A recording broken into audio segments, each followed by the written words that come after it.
Hello, another day in quarantine. Um, this is Real Sunkara Hours. Real Sunkara Hours. Follow us at Sunkara Hours on Twitter. This is Adam Hudson. Follow me at Adam Hudson 5 on Twitter. And this is Peter M. Gunn. Follow me at M. Gunn Peter. The fun never stops when you're 6 feet away from everyone. It's been This week feels like it's gone by. It's taken forever. I don't know. Yeah, yeah. I mean, Time is weird. I think I said that last time, but yeah, it is not moving linearly. I don't I know. mean, it's the first day of April's April 1st, and March felt like a Okay. year. Yeah, time to pay that rent. Yeah. Um. Yeah. So I want to begin by sort of correcting myself from the previous episode because the previous episode we talked about the so-called coronavirus stimulus bill, which is basically a Wall Street a slush fund for corporate America and the big banks. In the bill, I said that part of the bill was an expansion on unemployment benefits, and I credited that to Sanders, but turns out it was Michael Bennett, and I think Chuck Schumer, but mostly Michael Bennett, Michael it, Bennett. yeah, Senator Michael Bennett, he was the one who inserted the unemployment benefits part in the bill. And the reason why I want to kind of bring that up is because I was thinking about the previous episode, and I think I should have been a little more harsh on Bernie Sanders because there was that speech he did about basically, I think, trying to prevent the Republicans from cutting unemployment benefits in the bill. But it's like, most of that was largely theater because just from listening to people like David Dane and Matt Stollers, like the unemployment benefits were most likely going to be passed anyway. So, it seemed like Bernie Sanders was taking credit for something that he didn't really put in the bill. But I think I do. There's been, I think, some legitimate criticism of Sanders uh regarding the bill, and I do think that he like there should have been a split in the bill between the unemployment benefits and the payouts on one hand versus the bulk of the bailout, which was this massive just slush fund Yeah, for corporate America. So I think the bill, it should have been split up. There's no reason for yeah. the two things to be put in the same bill. Yeah, that's a really good point. Because Republicans do that shit all the time. They're just like, no, we'll just pass it piecemeal or whatever. And if well, it's not if the Democrats are smart if they care. I don't. They do. I mean, the Democrats do what they do, which is not anything. Which is like the bare minimum they can get away with in public, and that's Right. all they do. Right. And Bernie Sanders, like, um I was thinking about this before we were recording. I think, we're in deep shit right now. I mean, it's kind of obvious, but I really, really want to emphasize, like, that the so-called stimulus really, again, is a Wall Street corporate slush fund. Just trillions of dollars being funneled into the coffers of the big banks and massive bailouts for large corporations. We're in deep shit when it comes to the economic fallout from this pandemic, on top of the really increasingly horrific and tragic medical and human fallout of this pandemic, just more and more people dying and getting cases of coronavirus, and also a large numbers of people dying because they can't pay, they have no health insurance, like health our healthcare system is unaffordable for so many people, and as a result people who are getting coronavirus are dying as a result.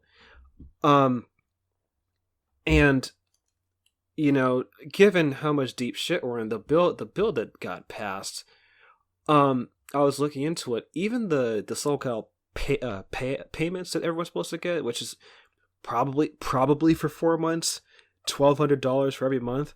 Um, we're not even sure when we're gonna get it. I was looking it up because I was looking. I look, if the government's gonna give me $1,200, I'll take it. Okay, I have no shame. But I don't know when I'm gonna get it, and most people don't know when they're Yeah. gonna get it. So Um. one of the things is they're basically going by your 2019 or 2018 tax returns. So if you haven't done Yeah, your taxes this year, especially if you're like me and didn't do them last year, um, then do them like now. Get that in, and then I think what they're going to try to do is if they it's a little bit creepy when you think about it, but yeah, if they have your like direct deposit information in the tax return, so put that yeah, in when you're filing your taxes. If you assuming you're getting a refund, I'm not, which is insane. But yeah, do that, and they're supposedly at some point just going to like, direct deposit it right into your account. That's the easiest way to take care of it, but yeah, it'll take a while. I mean, yeah. as long as they get it in, I guess before the RNC, right? I don't know. Yeah, well, I mean, at the latest, it could take months. Treasury Secretary Steve Mnuchin said it would take like maybe 3 weeks, but it's like given so many people are out of work, um, there's a real urgency in knowing like if you're really desperate, when the fuck are you gonna get that check? Because your life depends on it. Your livelihood depends on a check like that. And $1,200 isn't shit because it'll still get taxed and still go right back to the federal government. And also, there is no national rent and mortgage freeze. Because so what good is a check on a $1,200 check, which is $1,200 won't even pay rent in the Bay Area. So there's that.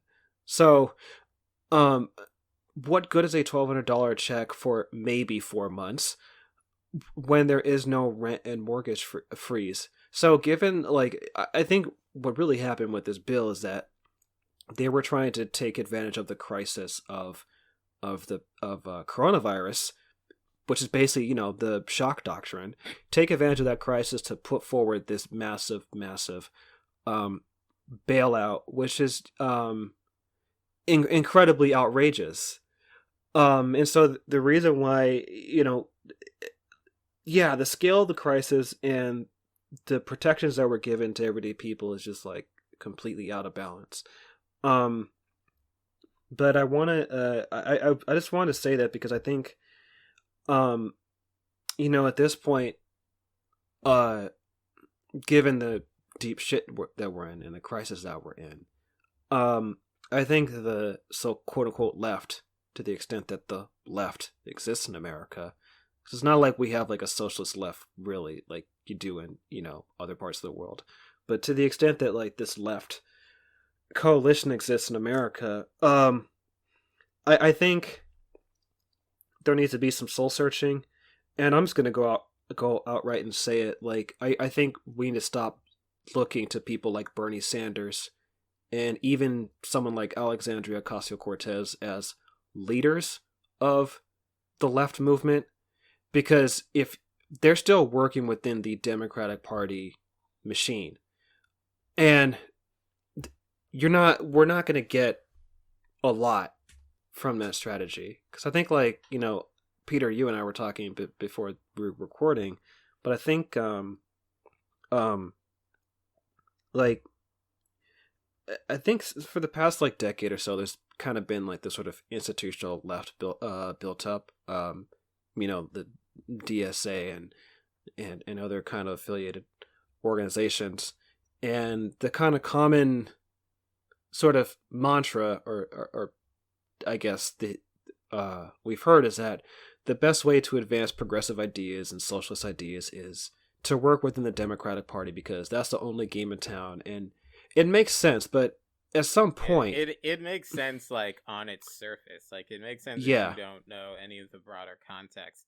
And there's still a lot of people who use use this mantra to brand themselves as like serious. Yeah, that question of seriousness is one that really bugs me.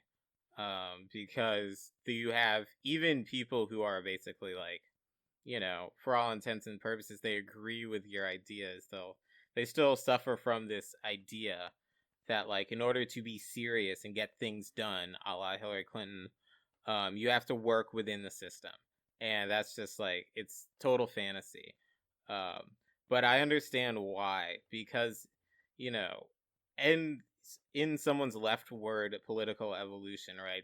They're sort of exposed to the truths and realities of existing capitalist society, and they correctly are horrified by them and want to get rid of them. But there's a shift in thinking, when it goes from, okay, well, this is bad and I'm mad about it and I'm expressing that I'm mad about it, to like, okay, well, what are we going to do about it?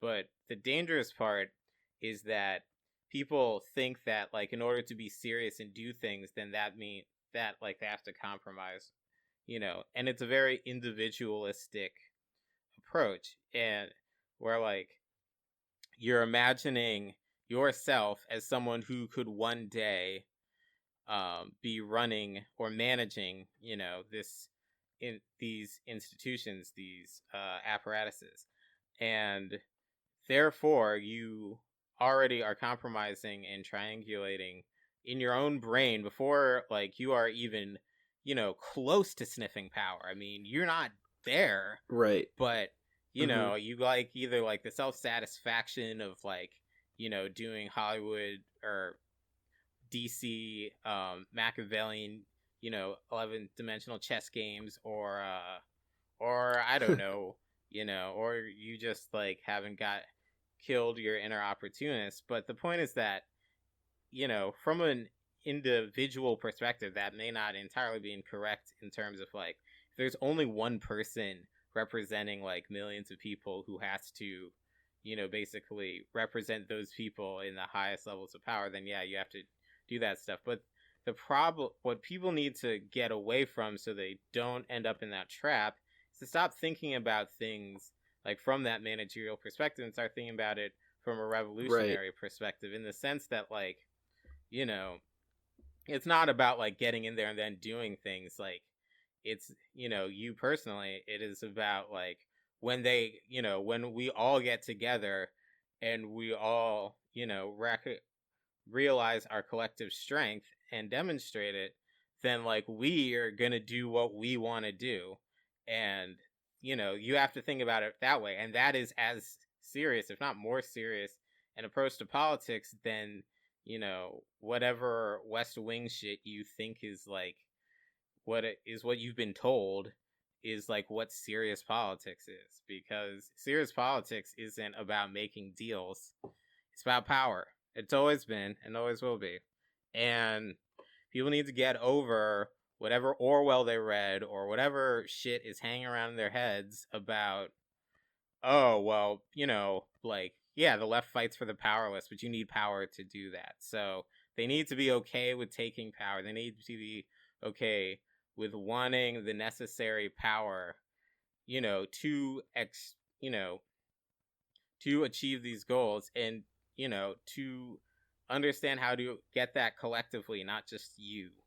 Not just because you're, like, the best, perfect iteration of politics, but it is a collective endeavor.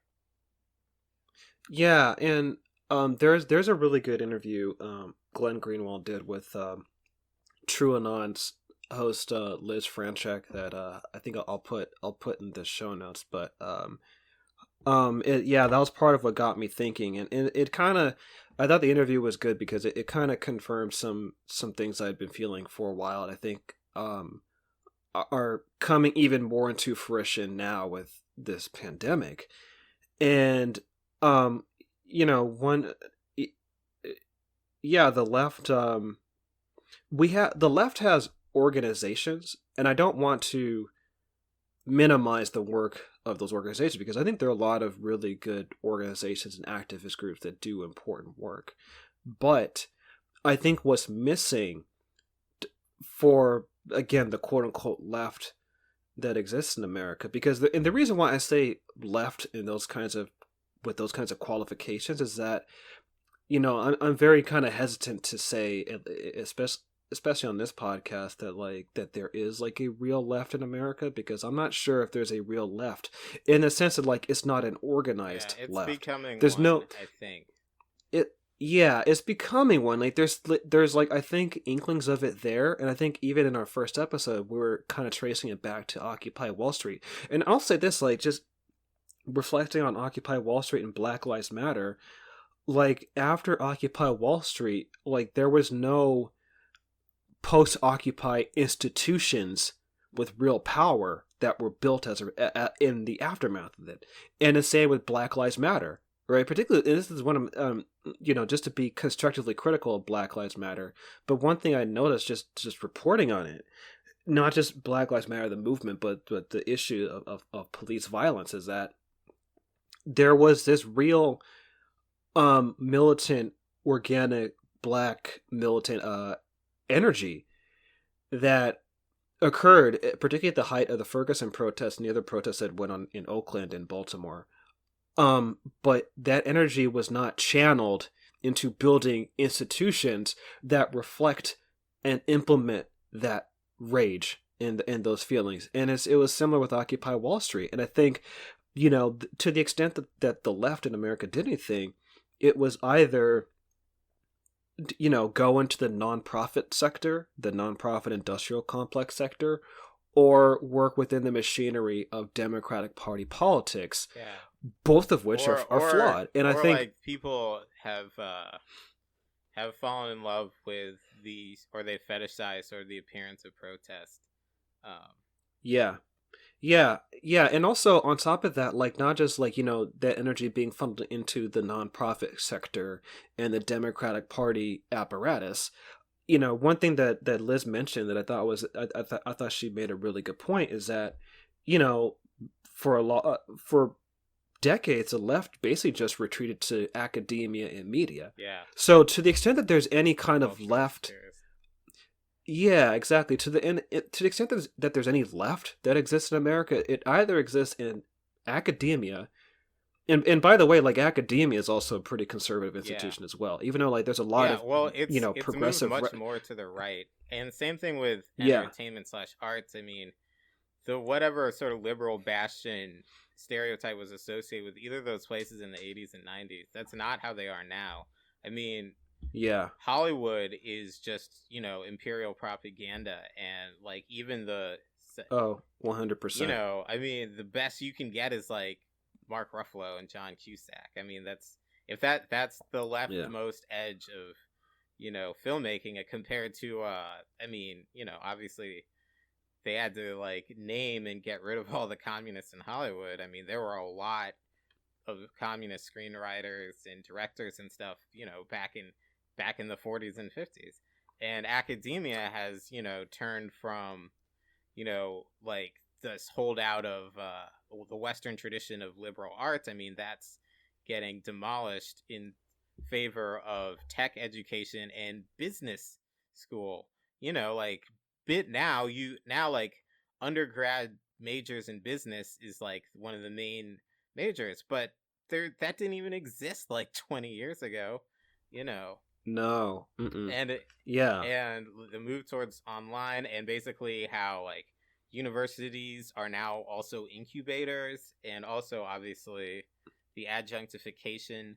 I mean, like universities are just your average big state university is a glorified real estate company / computer training program. I mean, that's most of what it does.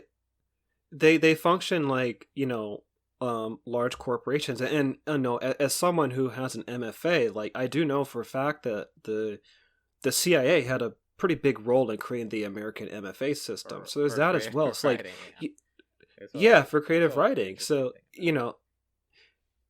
so. And this is where to the extent that there's any left energy that exists in America, that's where it's at. It's in academia, which again is not, there is an important role for intellectuals, but intellectuals, in order for them to be truly revolutionary, have to come from an answer to a working class constituency and working and class struggle. But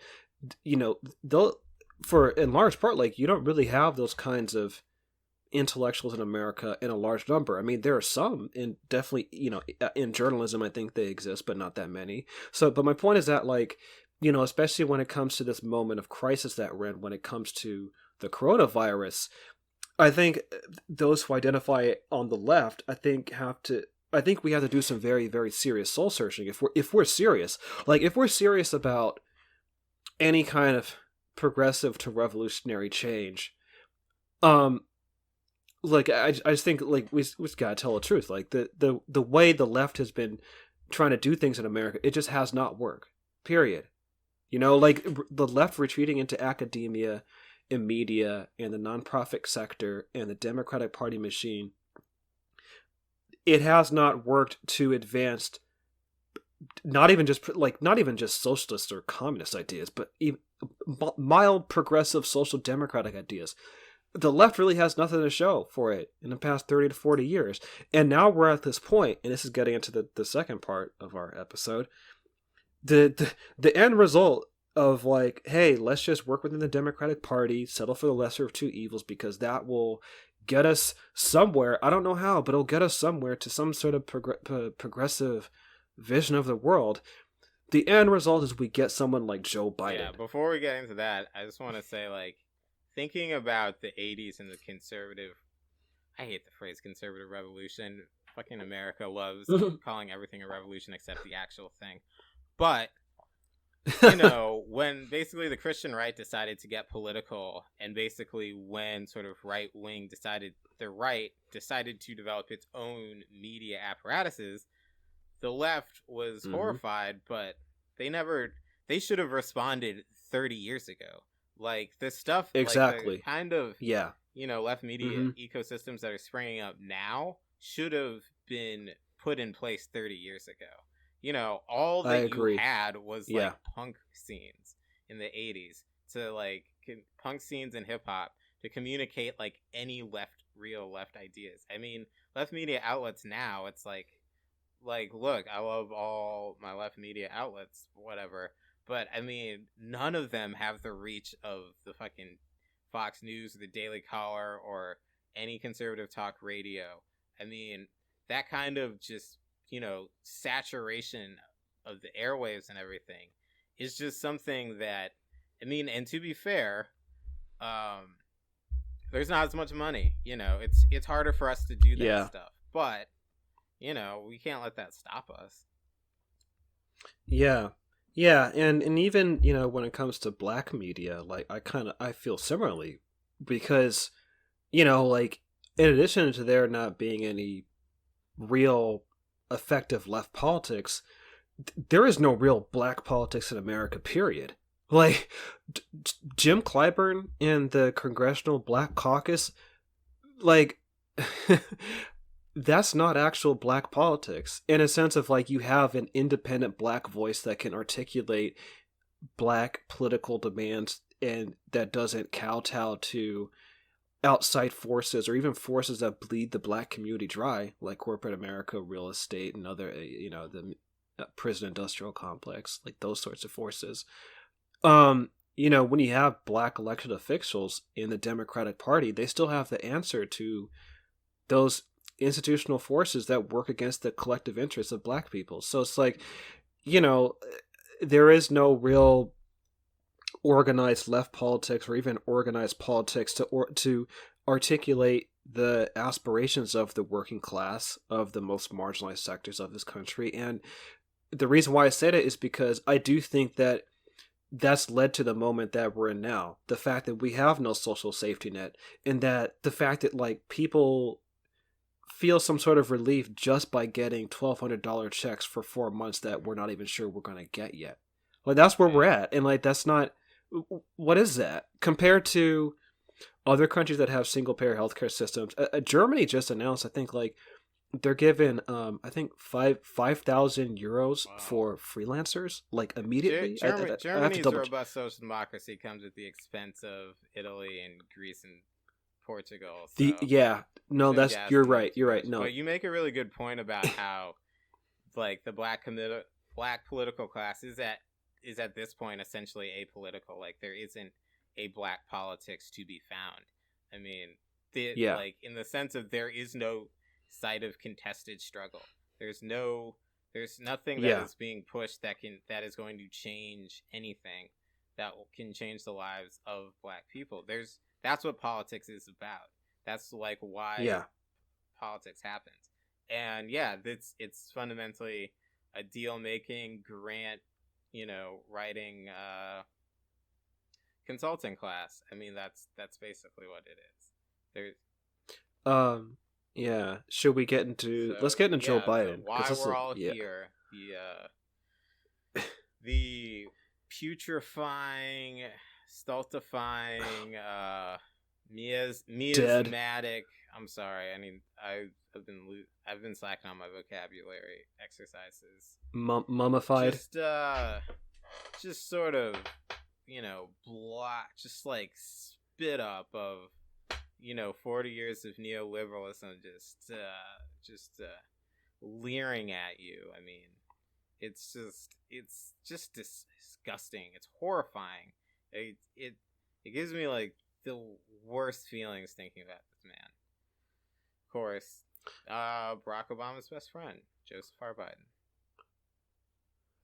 Yeah, senator from Delaware, and just to kind of paraphrase something that Felix Biederman has said on Chapo that I think accurately describes Joe Biden's career, just basically a bag man for the credit card industry.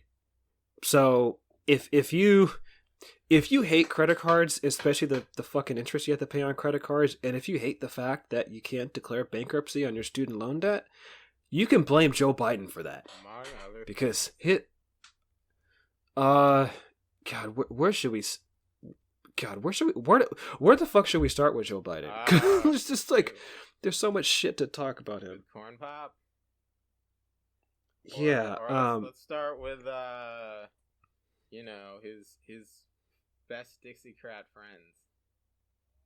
Oh, okay, yeah. So Joe Biden. Okay, so I'll tee it up in this way. I've been seeing a lot of liberals. I don't want to get too much into Twitter drama on this podcast, but I've been seeing just some shit on social media from liberals that like, yeah, Joe Biden is like an ally of black people and blah blah blah. Like it's this idea that because Joe Biden was Obama's vice president and Joe Biden has a black friend in Obama. Like it's this idea like, oh, he's a white man, but he's like down with the Negroes. Like he's like a Negro whisperer. He just likes black. I remember.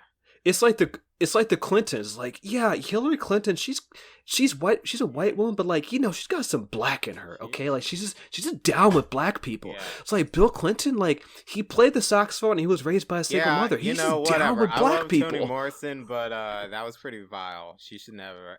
Oh, terrible. Yeah, Clinton, the first black president. That was nuts. Yeah. I still think about during the 2012 campaign, Joe Biden is like stumping and he's like talking to a black church and he's just like, and Mitt Romney said he got the fucking Southern preacher voice down pat, and Mitt Romney said they're gonna unchain Wall Street. They're gonna put y'all back in chains. Yeah, you tell him, Biden. He's got that psychopathic. I mean, he's like the pure psychopathic politician. This is what people don't understand about him, is that he's psychopathic in the sense that he can, fake cry in front of people and make you believe that he cares about you when he obviously doesn't. He obviously doesn't care about any people. I mean, it's basically like Bulworth, the movie, which I don't like, but was very true about Democratic Party. Is that like, yeah. So, well, I just wanted to like jump in because speaking because you were talking about his his friends. So segregationist Strom Thurmond was a Republican from South Carolina. Strom Thurmond was a Dixiecrat, very racist Dixiecrat, who had a black daughter, by the way. So he was one of those Southern Democrats who switched to the Republican Party during as a result of Nixon's Southern strategy in the mid '60s after the Democratic Party went pro civil rights under Lyndon Johnson. So Joe Biden considered Strom Thurmond a friend. He said so at Strom Thurmond's funeral. So, but Joe Biden, when he was, I think he was, he was a congressman in Delaware at the time.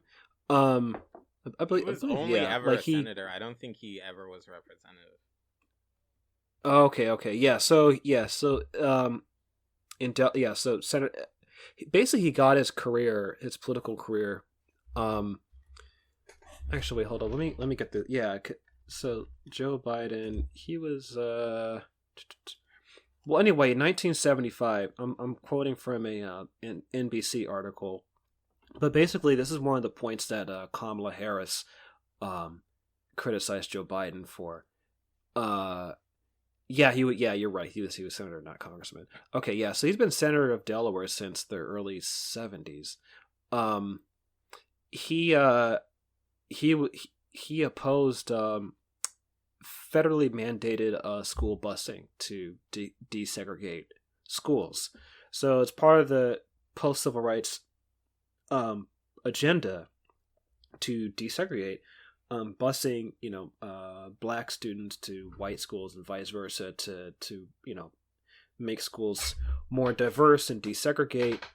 Um, Joe Biden opposed federally mandated plans to bus students as part of desegregation. So this is from the NBC article, and it says, in 1975, Biden was representing a state where one of the first major urban school desegregation plans had been ordered by a court. Most white parents in the Wilmington area were angry. In response, Biden sponsored not just the bill limiting courts' power, but also an amendment to an appropriations bill that barred the federal government from withholding funding from schools that remain effectively segregated. So it wasn't just that Biden opposed busing, he went even further to placate the racist fears of a lot of suburban whites who were opposed to busing. And the amendment was co-sponsored by Strom Thurmond, a senator from South Carolina at the time. So this idea like Biden has some Negro in him or something or whatever the fuck because he was Obama's vice president. Well, this guy basically got his start working with former Dixiecrats to oppose busing. This is early in Biden's career. Yeah, that's like him making a statement, right? Because that's the whole thing. When you're like a young senator or whatever, you gotta like get out in front of an issue and like he did it for his own personal political gain. It wasn't even like it's not really like he was responding to a constituency or whatever, because like I mean busing went on through the 80s and 90s. I mean, pretty sure my school district was bused, but he was in it for the love. This is the whole thing about Biden, is that he makes a point of like being the right-wing Democrat, and it's just like for the love of the game. He just likes doing it. He's almost a contrarian or something. Yeah, and this is and you can definitely see a through line from his opposition to busing. And I wouldn't even say opposition to busing, but he was basically on the opposite end of desegregation efforts. You can trace just a through line from that to him authoring the 1994 crime bill, which exploded the prison system. And there was a version of the bill that was essentially so right wing that he had like it was too conservative even for some of the Republicans at the time, and he had to water it down. So and again, Bernie Sanders, he voted for that bill, but that was because there was the violent it was a defensive Violence there's a there we go. Yeah, sorry, I forgot the name of it, but yeah, there was the Violence Against Women Act to defend women against sexual assault. That part was in the bill, and so Bernie Sanders voted for the '94 crime bill basically because he didn't want to oppose that section of it. So my point is that you can trace a through line from Biden opposing busing and desegregation efforts to his very aggressive draconian efforts to explode the prison system, and his authorship of the 1994 crime bill. And at the time, like, there was a lot of anti-black sentiment, particularly anti-black male sentiment, in the context of the war on drugs and rhetoric of crime. Very similar in the sense that a lot of anti-Muslim sentiment post 9/11 was couched in and still is couched in the language of terrorism. A lot of anti-black sentiment in the 90s was couched in basically anti-crime rhetoric. And you can even see, like, right now with coronavirus, a lot of anti-Asian racism being couched in terms of public health reasons.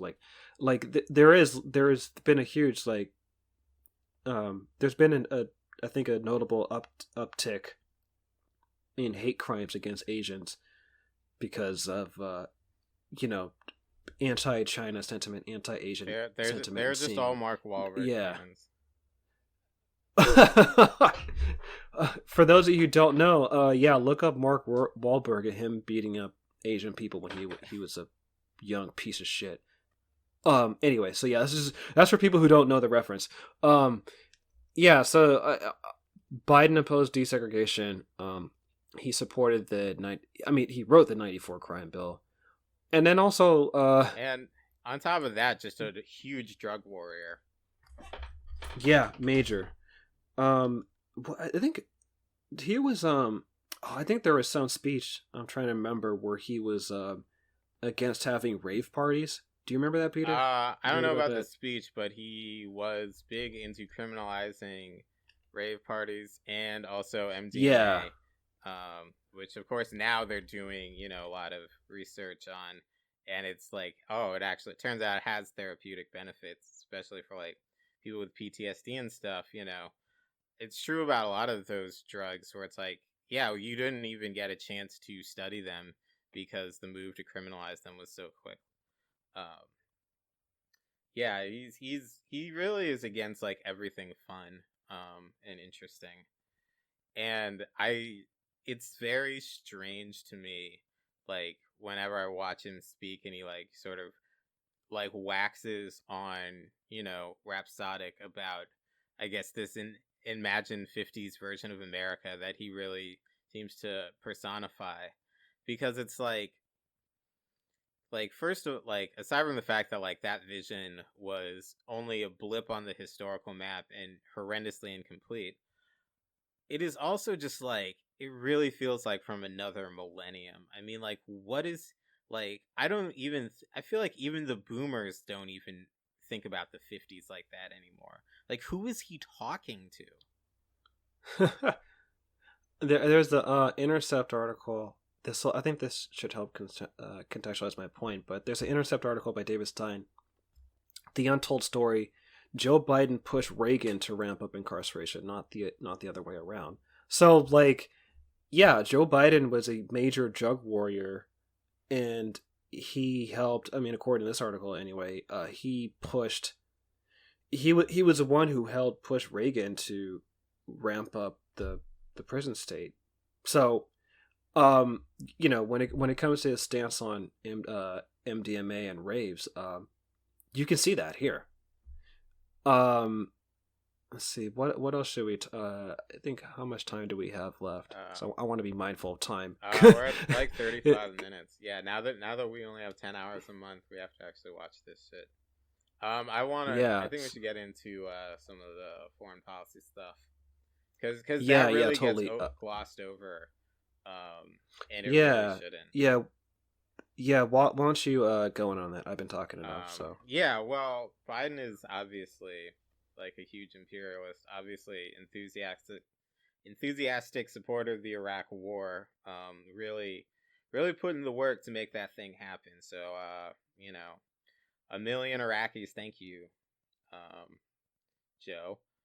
But he also is just like when I say that, like, he really is about that life. I mean, he was like out in front of a lot of things. Like, he wanted to send troops to Darfur in 2007. If you remember, like all the invisible children stuff, when like, and it was like all the stuff about the genocide going on by the Sudanese government in Darfur, which was heavily, I mean, the coverage of it was heavily politicized, but I'm not going to get into all that. But wanting to send, just sorry, just a quick note. For those of you who are familiar with that Coney 2012 thing, that was the Uganda. Darfur. But they started. Yeah, out, they started out. But you're right. Invisible Children. Yeah. Was Uganda. Yeah. My point is that like Coney 2012 was sort of like I guess you could say a descendant of that kind of Darfur. Was like sort of the sort of nonprofit industrial complexes is really when it shined, I think. It was like back in the 2000s when it was like, if you like cared about the world, you were concerned about Darfur. He wanted to send U.S. troops there, which is like a completely insane idea that for us to like just straight up invade an African country like that. He was big in the 1999 bombing of Serbia, which is admittedly something Bernie Sanders supporters voted for. I want to be very clear about what happened, because I actually have a coworker who lived through this because he's from Serbia, and like what it was basically sort of this astroturfed separatist campaign in Kosovo, which was like all the way on the other side of the country, but they bombed Belgrade, which is the capital of Serbia, with depleted uranium, which is a radioactive material. And, sort of like cancer rates are spiked there for like generations. I mean, it was really like an indefensible thing. But it was the 90s, and you could just kind of get away with, just bombing people. He supported the Falkland Islands War, which is like, God, this guy's been around for fucking ever, dude. Falkland Islands was basically Margaret Thatcher's picking a fight with, at that point, the right-wing dictatorship of Argentina over some islands in the Atlantic Ocean that the British Empire still laid claim to, and it was a lot of like revanchist British Empire lovers, getting all whooped up for basically so I think Margaret Thatcher could win re-election. He was big into expanding NATO, which is the main culprit for why, relations with Russia have deteriorated so much. I know there are a lot of people who don't care about things like this because they like their stupid spy novel fantasy where Russia is just always innately evil. But really the situation was that after the Soviet Union fell, the U.S., assured Russia, though they never wrote it down, that they would not expand NATO, because NATO only existed basically to keep the Soviet Union, quote unquote, in check. Its main function is to enshrine American military presence in Europe. But purportedly, after the fall of the Soviet Union, there would be no need for NATO. So certainly expanding NATO into former Soviet bloc countries was an unquestionably aggressive move, and it's a big reason why like Putin acts the way he does, in the sense of like it's impossible to understand the U.S. as like a rational actor who like doesn't have another imperial agenda. He supposedly he opposed the bombing of Libya. I don't know how much I believe that. He certainly didn't do much. Yeah, I think when it came to Libya,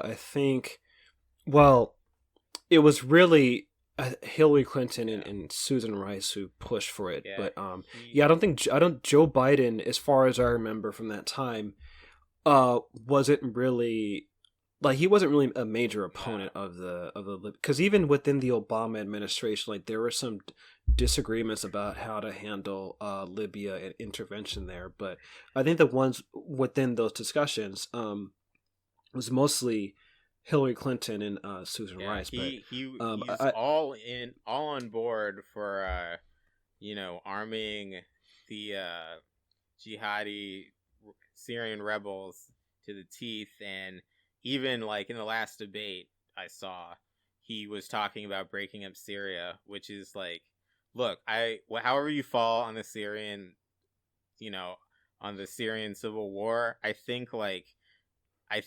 hope that everyone can understand that like partitioning a country is like not good for that country.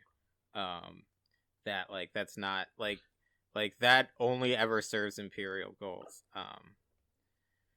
yeah, and to be fair, like um I don't want to paint all rebel factions as jihadi in Syria, No, because I think that the situation's more complicated. But the worst ones, he had no problem. I mean, he right, had no yeah, problem get arming to the teeth. yeah. I just don't want to paint like all the rebel forces with a broad brush. 40 minutes. Yeah, but yeah, Syria as a whole, like but a whole complicated can of worms. I just want people to understand that like partitioning Syria is bad. Partitioning Syria. Yeah, I don't see how that would. I don't see how that would benefit Syria or the larger region. He goes above and beyond for America's greatest ally in the Middle East, Israel. He's really putting the work there. Taking part in AIPAC's annual membership drive. At one such speech, he urged the audience to pressure lawmakers to make pro-Israel policy and said that Americans cannot afford to publicly criticize Israel.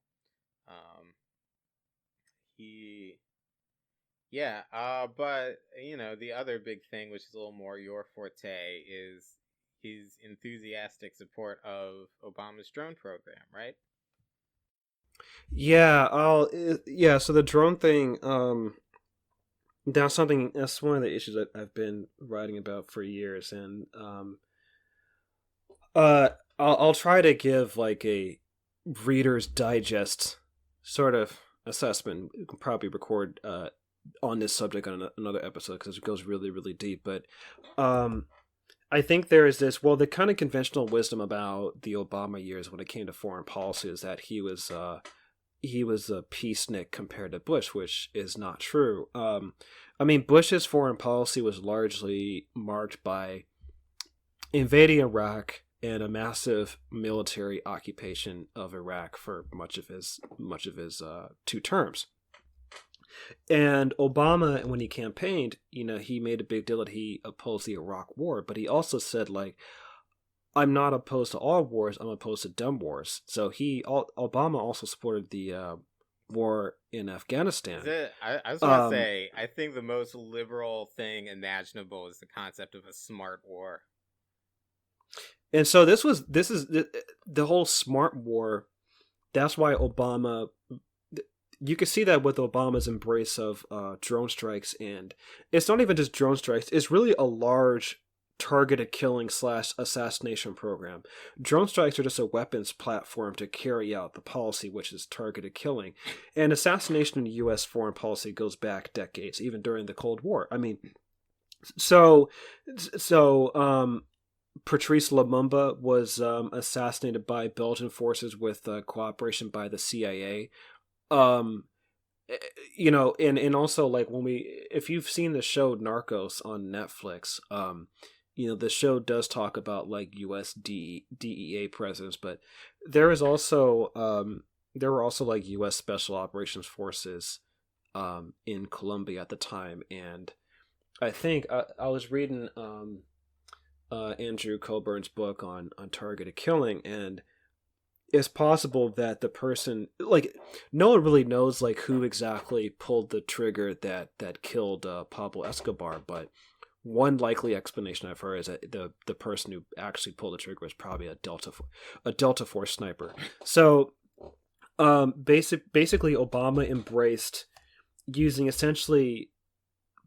basically like a kind of light footprint when it came to U.S. militarism. So drone strikes, airstrikes, cruise missile attacks. And he really fell in love with JSOC, Joint Special Operations Command. They're sort of like, within the U.S. military, there are conventional forces, and then there are what you would say like a kind of secretive paramilitary section of the U.S. military.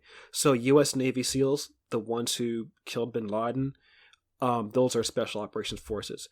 Basically, special operations forces are meant to do very secretive, classified, risky, deadly operations with plausible deniability. That's the point. These missions are supposed to be secret because the reason why is because if something goes wrong, of sovereignty. Well, not even just gross violations of sovereignty. Like it allows them to get away with things that are far more extreme than even what the U.S. military is willing to do. Things like torture, targeted killing, and stuff like that. So the idea of plausible deniability is it provides a layer of secrecy to protect those essentially crimes, right? So Obama embraced that approach when it came to foreign policy. And really, if you could summarize Obama's foreign policy in one word, I would say that word is assassination. Like, he just became like the assassination in chief. Assassinator in chief. Right? Yeah, so he had a massive kill list, where Obama and his counterterrorism officials would basically decide, like, okay, who's a terrorist and who's not. And the details of how they determine who's a terrorist and who's not is like military like incredibly fishy standards where it would loop in people who are at best very, very tangentially related to any specific terrorist organization. So that's just in a nutshell. Again, like, I think that could be deserving of another episode. I can go really in depth on that. But my point, bragged about it at that one correspondence dinner where he was like, and my point is that, like, for Joe Biden, he embraced that approach. And to be fair, I'm gonna be honest, and look, some Sanders supporters are probably not gonna like me saying this, but Sanders really isn't that much better when it comes to drone strikes either. Like, even Bernie Sanders said that he would be willing to use drone strikes if necessary. Like, he didn't really call out the policy of assassination, and because Obama institutionalized assassination so well, Donald Trump has put it ramped it up even more. Yeah. Right? So like, there have been more drone strikes and killings under Trump, I mean, every Obama. single liberal who was like shocked and outraged at Trump killing Qasem Soleimani, I mean, that whole system was put in place by Obama. Obama, I mean, like, assassination again has been in U.S. foreign policy for generations. He normalized the idea of, like, if a drone strike can just kill someone, and if we killed them, they probably deserved it. Yeah, and oftentimes people who are killed by drone strikes were proven innocent after death. So, but the point is that, like, the Obama years, when it came to foreign policy, one of the things that really marked it in a bad way was institutionalizing and making more efficient the policy of assassination and targeted killing. And Joe Biden was right alongside with Obama doing that. So that's a really bad thing. If you care about foreign policy and want to see an end to endless war, Biden is not your guy. And to be completely honest, and this has been one of my main sticking points with Bernie Sanders, and I kind of wish that more segments of the left push Sanders on this.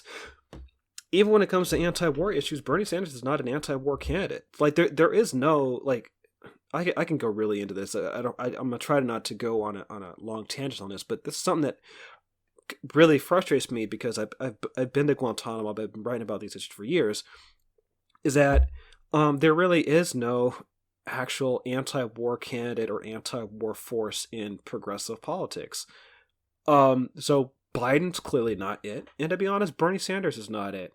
But yeah, that's the drone strike thing is a major mark on Biden's foreign policy record. But as Peter is laying out, like it's pretty much in context with who Biden is as a Yeah. major proponent of military interventionism. Going back Don't decades. forget surveillance. He loves that. Oh yeah, yeah. Militarizing the police, all the greatest hits. Joe Biden was right there, which is actually like this is sort of coheres around my central thesis about Biden and why I think he's such a why he's so representative, because it is like if you think about where the country was like 50 years ago in 1970 and all the convulsions and changes that it's gone through, it's a completely different country now. But somehow, through it all, Joe Biden has been able to weather the storm of, not getting kicked out of the patrician class. I mean, he really is like the utmost like representation of a white male patrician deal making class. I mean, that is his literally his whole campaign strategy is just like, yeah, I'll just get the Republicans in the back room, like he wants to bring back the smoke filled rooms or whatever, and we'll hammer something out, and then we'll all go home and have a drink and fuck our mistresses or whatever. That's I want. that's Sorry, sorry to cut you. I just wanted to make a quick addendum to the crime thing, but I think I may have. I want to look into more details about the '94 crime bill, but I think like the part I meant about like him being too extreme for Republicans.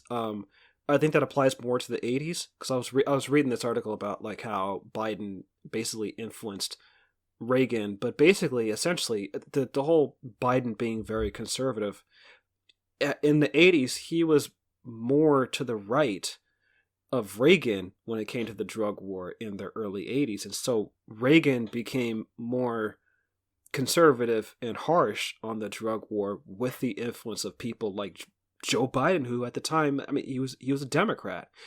So, this ties into what we're saying that like Joe Biden's fucking bad. Like, that's just it. But it's Anyway, not. It's sorry. not just that Keep he's going. a bad person. It's that he fundamentally represents like the inability of America to change and to adapt. Yeah. I mean, to put this man, as the head of the country after he's tried. He ran. Of course, he ran for president like 3 times, ate shit. Notoriously one time because he plagiarized a speech from like a UK Labour MP. Yeah, just above and beyond psychopathy shit. But just like thinking about the idea that this guy, like he doesn't represent any. He represents, of course, a return to the old to normalcy or whatever. That's what they want you to think. But it's a little bit deeper in the sense of like he represents like the stultifying, just like dying nature of the American political class. I mean, it just drains all the blood from your body to think about like this guy we're gonna go with him. I mean, even if Bernie Sanders is older than him, like Bernie Sanders' political ascent was a product of movements and generational shifts or whatever. This Biden is the opposite of that. He's literally the last person they have on the bench, and so they're rolling him out because the Democrats literally have nobody else at that level, and even if he wins, which he most likely won't, I mean, they're not prepared for what comes after, which is going to be much more horrifying than Trump. I'm talking about Tom Cotton, Josh Hawley, like those guys are the real ghouls. They're not idiots. I mean, they're HYP. I mean, they're both are like have degrees from Harvard Law, which is not to say that they're super smart, but it does say that they're very ingratiated within the DC sort of mindset / cohort. They know how to move in those spaces, and so they know how to get things done more effectively. And the Democrats have no answer to that. They have nothing on the horizon that can remotely mount that challenge. And all of these MSNBC watching people who want to condescend to any of us about how serious they are about politics have no answers for that. So until, No. which they won't ever, because the Democratic Party is ontologically incapable of mounting that kind of challenge. I mean, they literally just can't do it. It's not even, like, even if they wanted to, like, just all the mechanisms that are in place, all the earmarks, all the money that's been spoken for, it just can't flow in that direction. So, like, you know, Biden is like the last thing you see before you die. That's how I feel about it. Yeah, and to go off of that, like we were talking about before we recorded, much of this election, and much of, honestly, since Trump got elected, much of the progressive energy for the last 4 years has not been on advancing any kind of progressive or social democratic or socialist ideas. It has not been even to, like, you know, try to vision for what a just society and a better society could look like. Like, that is not what's marked the past 4 years in terms of progressive energy, liberal progressive energy, whatever you want to call it. Most of the energy seems to have been on how do we get rid of Trump and how do we mitigate the damage of Trump. It's always been about that. And I feel like it was similar to the Bush years, which was the Bush years were just, it was like, okay, Bush is really evil. He's fucked up. How do we get rid of Bush? How do we mitigate the damage of Bush? And John Kerry lost, and then you know, the worst possible person, the most boring, uninspiring person ever, and they lost. And it's what Democrats do, and what they'll continue to do. And at this point, it's a demonstrated pattern. It's not an accident. They do this on purpose. Yeah, and also, like, so when it comes to Trump, it's like I think people are like, the progressives have been even on an even bigger kind of like triage mode, because Trump is he's a very odious figure. Yeah. He's incredibly. But he doesn't represent a complete break with the system. That's what people don't understand.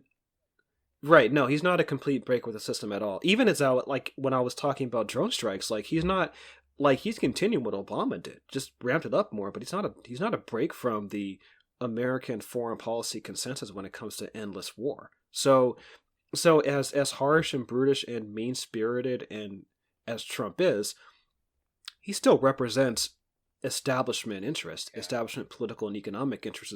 So I think like what we've been hearing, and I think particularly with the 2020 election, I think what's marked it is that people have been wondering who can defeat Donald Trump. Like, that's where, like, the center of gravity has been for this election. And I think at this moment, I don't think that's a real crisis. I think say that, like, the moment the Democrats made that the question, they already lost. Yeah. The moment they framed it as, we just need some guy to get this guy out of here, and that's all that matters. The moment they did that, they already lost.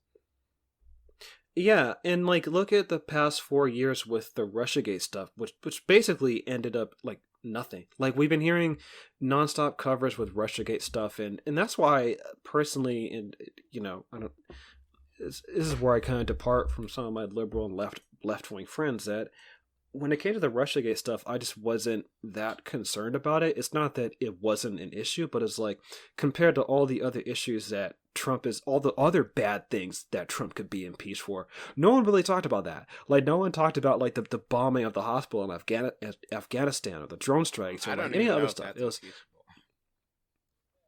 well, no, it probably isn't, because, like, there's so many crimes that are kind of normalized in the executive branch that, like, they don't really become impeachable offenses. But if impeachment was a serious thing, me personally, I think, assassination should be something a president should be impeached for. But considering that assassination is a normal part of the system, considering the U.S. has plans to invade The Hague if they ever try to indict anyone from America, right? Look up, for those of you who don't know, look up the Hague Invasion Act. That's a real that was passed by the Bush Oh, administration after 9/11. let's see. Hold on. I'm gonna But see if Joe Biden voted for it. I bet he did. so the most of the center of gravity on like the liberal to left to progressive spectrum has been on defeating Donald Trump, and to me, I don't think that's the real crisis. The real crisis is this pandemic. So I think like all that energy that was spent over the past 4 years on, we just need to get rid of Donald Trump and we'll return to some kind of normalcy. I mean, well, first of all, the normalcy before Donald Trump Oh, wasn't that great either. And secondly, this pandemic is basically making it so any kind of normalcy that anyone wants to return to is probably is not going to happen, because the fallout from this pandemic, like I don't think we truly know how, like what are going to be the after effects of this pandemic long term. Like I think we're just kind of seeing, like I think we're kind of seeing the beginning of something that could really like radically alter our politics on day-to-day life in a way that I don't think we can fully comprehend yet. And to be honest, I'm still figuring it out, so I don't have the answer to this. But my point is that the real crisis when it comes to the 2020 election is not like who can defeat Trump, but really it's who, if you're going to elect a president, who is going to take us through this pandemic? That's the real question. And Joe Biden is not the one to do that. Once the worst of this is over, there's gonna be more climate. There's gonna be climate crises. There's gonna be nonstop crises. Yeah. Oh yeah. Also yeah, Biden hella voted for it. Okay, so yeah, but Biden voted for the Hague Invasion Act. All right, so that's another reason to not like him. But when you look at the pandemic and think to yourself, who is going to be the best candidate to take us through this pandemic? And also, once we get out of the worst parts of this pandemic, who's going to help us deal with the climate crisis? Because I think it's fair to say that the climate crisis and the pandemic are linked. So who's going to help us deal with that? And Joe Biden is not it. I'm sorry. And when people say, oh, we have to vote for a lesser of two evils, that argument doesn't work. It does not work anymore. Because, and also, we didn't even get into Tara Reid, the woman who came forward and who said that Joe Biden sexually assaulted her. So there's that too. So you have two men who have records of sexual assault. They, I believe the take on that was, well, why not just vote for the rapist with the better policies? And that's where the Democratic Party is at. We're at an hour and 3, so I guess we should wrap it up. Yeah. So my final, I guess, word on this is that, well, I think the left needs to get serious about detaching itself from Democratic Party politics and Democratic Party interism, and get serious about building real institutions to build power from the ground up to affect change. So I think that, and also when it comes to Joe Biden, he's not the lesser of two evils. We're getting two evils in this election. It's not even. Nah, guys, no, I'm sorry. It's no, it's not that situation. No, we're and this is, and I think the whole like settling for the lesser of two evils, this is the end result, is you get two evils. Stop settling, people. Like straight up, Democratic Party's like a codependent, some might say, abusive relationship, in the sense that they can treat us like total shit and they know we'll never leave. And the only way they'll ever change their behavior is if we leave. But same time, once we make the collective decision to leave and act on our own, it's too late for the Democratic Party. I mean, there's nothing even if they decide to change after that, I mean, that's the kind of sort of revolutionary mentality that happens, is when you just decide that, we're done. We're just done. We're not doing this. Like, once a people collectively decide that they're just not going to do something, you can't make them do it. It really doesn't actually matter, how how much violence you use. I mean, you just can't make him do it. And we have to get to that point. And just if you're on the fence or whatever, just think really hard about, just always think about like having to look at someone for the next 4 years, right? It's like about being on TV. It's like you gotta deal with this, our brain. I mean, I'm sure multiple brain cells have been destroyed. Many brain cells have been destroyed adapting to a Trump presidency. But on some level, there's a sense of like we know how this is existing, and this sort of apoplectic shrieks from the MSNBC crowd, they will ring increasingly hollow, because it's like the fact that America hasn't completely dissolved yet seems to undercut their Chicken Little antics. And America won't just completely dissolve. When people say Donald Trump represents an existential threat to the republic, I don't know what they're talking about.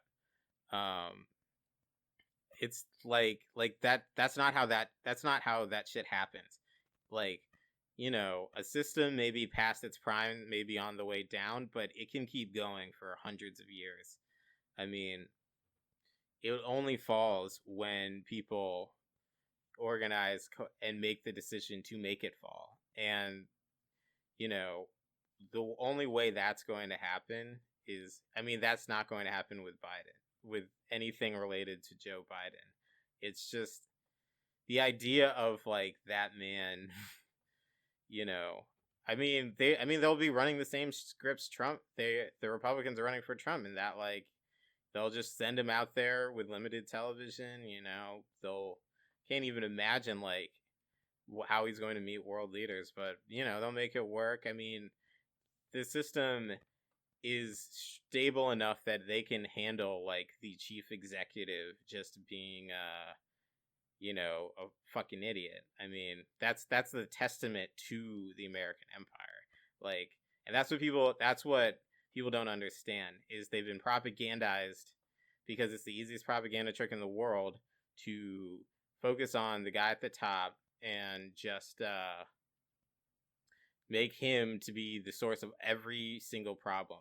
But that's not it, and people have to think systematically.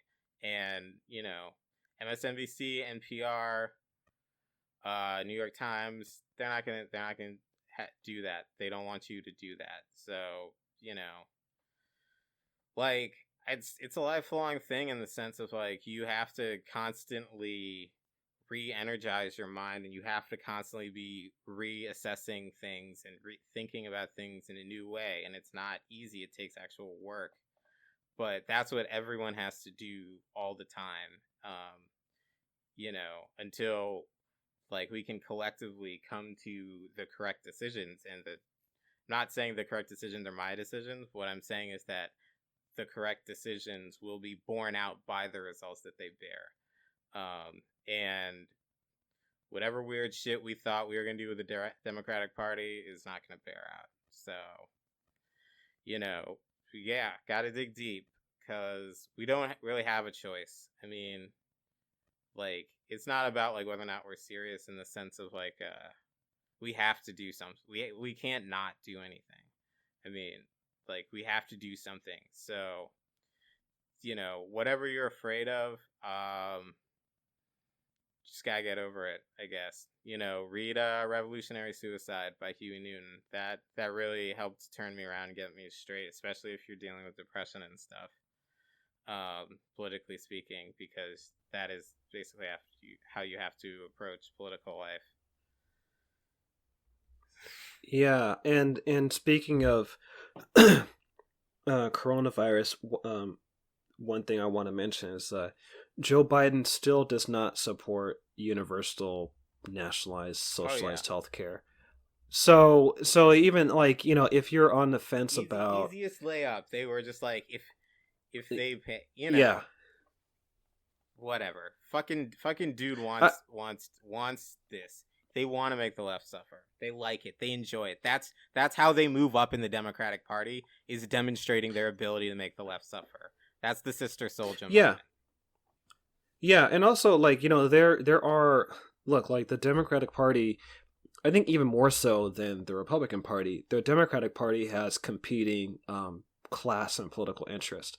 Joe Biden represents essentially the ruling class of the Democratic Party, and all the other candidates are just basically there to placate that system. Bernie Sanders is, he kind of wants to have it both ways. He wants to be friends with Chuck Schumer and Joe Biden, but at the same time, like, he still has his base. He's still a product of the boomer political mentality, and I mean, yeah, he carried people a long way, but he was never going to be the one that can take us all the way. Right. Yeah. So, like, like, there is Bernie Sanders' base, at least, I will say this, like, I think represents a genuine multiracial working class base, but the interests of that base can never be reconciled with the petty bourgeois to corporate America base of the Democratic Party. And I think Joe Biden is a much more explicit representation that I think the Democratic Party is actually being a lot more honest. He's openly counter-revolutionary, and that's why you should have nothing to do with him. On that note, let's sign off.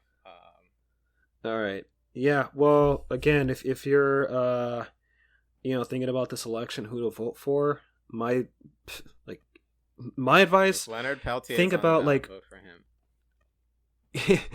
My advice, think about the COVID-19 and climate change and who you trust to deal with that. And my argument is certainly not Joe Biden. So, look, don't feel bad about not voting for Joe Biden. I'm not voting for him. I can't stomach it. He just disgusts me. And in the context of this crisis, like, I'm not voting for someone who is just this disgusting and totally the wrong person to deal with this crisis. That's how I feel. I'm ending on that note. I'm not going to let anyone vote shame me into voting for Biden because I just don't give a shit anymore. I mean, I've stopped caring about, like, the Democratic Party a long time ago, but Joe Biden's just like, wow, you guys are honest about your ruling class interests. I'm done. Fuck it. I honestly stopped voting for the Democrats in 2012, so I've never been much help in that regard. But yeah. I think that's all we got. Next time where we go through some real revolutionary theory by Amilcar Cabral. So subscribe to get that episode later this week. Subscribe on our Patreon, patreon.com/RealSunCarHours. Follow us at Suncar Hours on Twitter, and I believe we have our RSS feed. I'll put that on social media so you guys can follow our RSS feed. I know a couple of you guys have asked, so we're getting that up and running, and we're on Spotify. We'll be on iTunes. It's just been taking us a while to get all that straightened out. But yeah, stay safe. Take care of yourself. Take care of each other. I also want to say, solidarity to the Amazon, Instacart, and Whole Foods workers who are going on strike. Full disclosure, my dad is an Amazon factory worker, so salute to my dad and also other Amazon workers going on strike because the crisis is really hitting people working in those industries. So solidarity with them. Take care of each other. Stay safe. That's it. Peace out. See ya.